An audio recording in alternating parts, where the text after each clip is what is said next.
এবার একটা high flight কবুতরের মনে করেন কয়েকটা বৈশিষ্ট্য আছে। এটা তো মনে করেন আমরা হাট থেকে কিনা, এটা মনে করেন একটা বড় বাজার থেকে নিয়েছিলাম। এটা এই যে ক্লাবের, এটা নারায়ণগঞ্জের যে আজমিরি ওসমান ভাইয়ের কবুতর, নারায়ণগঞ্জের আজমিরি ওসমান ভাইয়ের ওই কবুতরটার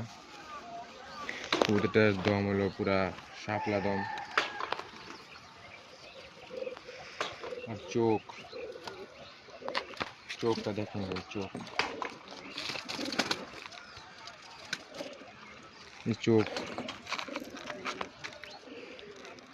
চোখটা পুরো একদম দানা দানা বড়, মানে সচেতন একটা কবুতর।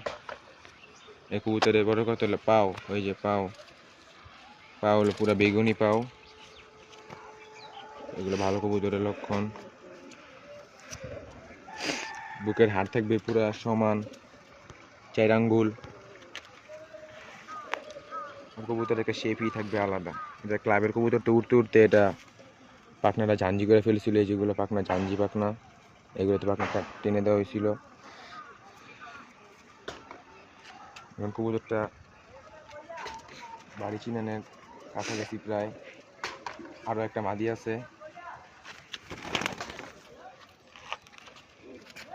ক্লাব থেকে 20 কিলোর কবুতরটা কাউন্ট হয়েছিল। কবুতরটার চোখটা দেখেন ভাই, কবুতরের চোখটা দেখছেন, পুরো লাল চোখ, অস্থির। বাচ্চাগুলো পুরো দানা দানা। আর পাখনা এগুলো তো অনেক শক্তিশালী একটা কবুতর।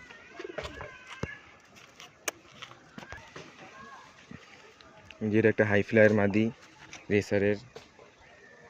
এই মাদিটার অনেক টান, লং ডিস্টেন্সে উড়ে। ওর ব্যালেন্সটা দেখেন, ব্যালেন্স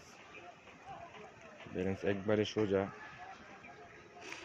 ব্যালেন্স পুরো সোজা। ব্যালেন্স বাতাস তো দেখা যেতেছে না। আর ওর চোখ জিরা গলা মাদি, চোখটা অনেক ভালো। হাই ফ্লায়ার জিরা গলা।